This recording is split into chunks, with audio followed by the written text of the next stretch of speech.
Control in pitch is usually achieved with an elevator or, on a few light aircraft, by an all-moving slab tailplane.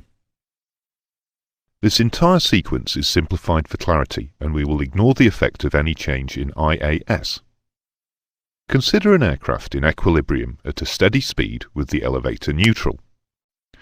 If the elevator is deflected up, the tailplane will develop an increased downforce that will begin to pitch the aircraft nose up.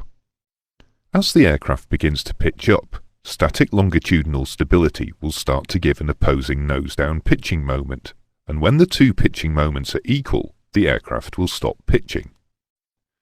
To hold that particular pitch angle, the elevator must remain displaced.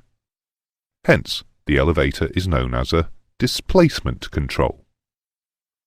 If we consider the CG further forward from our previous studies, static longitudinal stability will be increased, and a greater upward deflection of the elevator is required to hold the same pitch angle.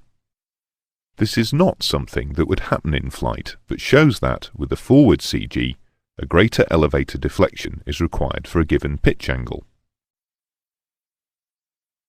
For this example, to return to level flight, the elevator is returned to neutral and the static longitudinal stability will pitch the aircraft nose down.